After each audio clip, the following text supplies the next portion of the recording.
Welcome to the Global News Podcast on YouTube, where we go behind the headlines to find out more about a story and why it matters.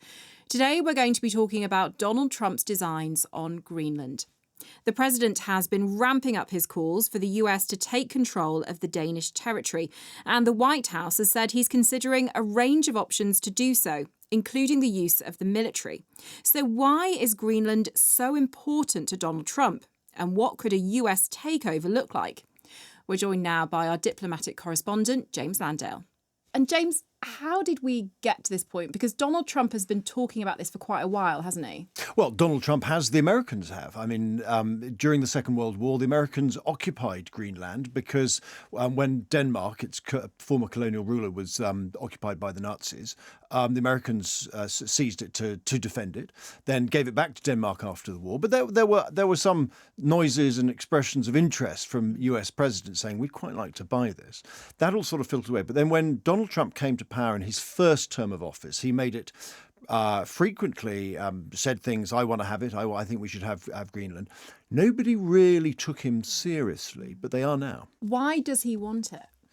Well, the overt reason is for security. He and his advisors repeatedly say, look, this is America's back door to the north. And that as the Arctic waters melt, there are increasing capacity to get shipping through the Arctic that there wasn't before, and that they believe there is an increased threat from countries like Russia and China, and that they want to make sure that Denmark is defending Greenland properly. And at the moment, the Americans claim that they think it is undefended. So they want to have control of Greenland so they can defend it. That's the overt reason. The less overt reason is that Greenland is packed full of wealthy minerals, rare earths, oils. And I think the Americans have made it very, very clear that they would like to get access to some of that. The White House has said he's considering a range of options. What does that mean? Well, that range does include military action. The president's spokeswoman has made it absolutely clear that he retains the right to do that. I mean, in the context of when we've just had a US military assault on Venezuela, it is no contrast. Greenland is a vast island, the biggest in the world, but it is very thinly populated, about sort of 57,000 people. It would take a couple of companies of American Marines to land in a few helicopters to seize control. It's not somewhere that has loads of, Russian-built air defences and things like that. So the military option is there. That is one that others in the American system are saying, well, no, that's less likely. Marco Rubio, the US Secretary of State, has been quoted in the papers saying that, telling congressional leaders that actually what the US wants to do is it just wants to buy Greenland. Others are saying one thing that could happen is something what's called a compact of free association. Now, this is a deal that the US has done with a bunch of islands in the Pacific. It did this in the 1980s. And essentially, it's an agreement where the US come in and say, right, look, we will organise and be in charge of your security and your defence. And in return, we'll give you a whole load of economic benefits. That is something that, in other words, they would offer the people of Greenland a substantial amount of cash and investment and trade and things like that in return for the US having security sovereignty. Now, that is something that, potentially could happen, but would require referendums, it would require legislation, and many, many years before it would happen. What sort of military presence would the US want to have in Greenland then? Well, I think the first thing to say is that there is nothing limiting the US having a military presence now. Denmark and the US have had a military partnership agreement for over 70 years now that lasted throughout the whole of the Cold War. Over history during that period, the Americans have had numerous military bases in Greenland. There's only one left now. And it's not massively populated, 200-300 people as far as we know, based there. But the Danes have made it very, very clear that they are willing to let the Americans increase their numbers, have other bases, to address their security concerns in a way that can be agreed bilaterally or through NATO. It doesn't require the United States to sort of invade and put a flag and say, right, this is now ours. In practical terms, for the United States to occupy Denmark militarily would take very, very little military effort whatsoever. I'm talking, a few companies of Marines, a few helicopters, and that's it, because there's not a massive military presence by the Danes there. There are no air defences as there was in Venezuela.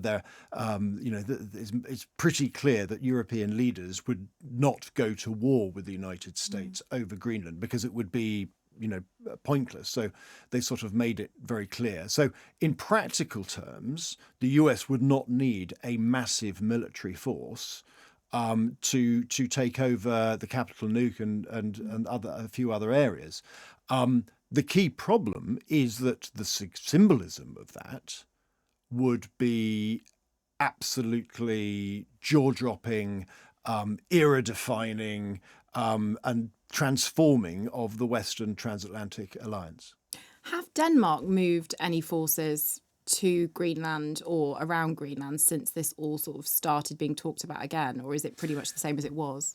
The Danes have increased a little bit, and they have plans to do more, but it's pretty small. It's a few ships, border patrol ships, a few other things. It's not a substantial military force. The key question is, and the Danes sort of have asked for a meeting with the Americans to discuss this, amongst other things, is say, look, if there is an increased threat from Russia and China, what is that threat and how can NATO best address it? And I think that is one of the things that European leaders are discussing now, is what more can they do to put forces into that environment? So is it better air defences? Is it better radar for spotting incoming missiles? Is it new ways of detecting underwater drones that might be operating under what's left of the ice in the Arctic? It's those kind of discussions about what particular bits of military hardware would be available. Just sticking, 1,000 troops sat in a very cold barracks in the middle of, the frozen wastelands, is something that probably wouldn't actually have much military effect. And how are other countries reacting to this? And importantly, the people of Greenland, what do they think about this? Well, the people of Greenland don't like it. They have had repeated polls where they have indicated that they do want at some point to become independent from Denmark, but they haven't agreed how or when. And a lot of the polls suggest they don't want to be taken over or possessed by the United States. But at the same time, they do want to have access to American investment and money because, the economy is struggling there at the moment. Across Europe, though, there has been deep concern because if the United States were to conduct military action against Greenland, that would be one member of the NATO military alliance attacking another. That is unprecedented. There are no rules for how that happened. And the Danish Prime Minister, Mette Frederiksen, has said that if that happens, then, NATO comes to an end. In other words, the historic transatlantic alliance that has kept the European continent safe since the Second World War would collapse, because at that point there would be zero trust between the United States and its former European allies. And that would just have huge knock-on implications. Some countries would be incredibly happy with that. NATO just disbanding. Well, Russia would be happy with that. That is a key strategy of Vladimir Putin, to divide Europe from its American allies. The Chinese would not be unhappy with that. European taxpayers would start having to spend substantially more on defence because they'd have to look after themselves. That means that millions of people and voters across Europe would get less welfare, less money spent on education, less money spent on health, because all of that would have to go on Europe defending itself and not relying on the United States as it has done for the last 80 years. James, thank you so much. That was James Landale, our diplomatic correspondent. And for more on this story and others, you can listen to the Global News podcast. You can find it wherever you listen to your podcasts. And if you like this, please subscribe to us on YouTube. And if there are any stories you'd like us to cover, please reply in the comments below.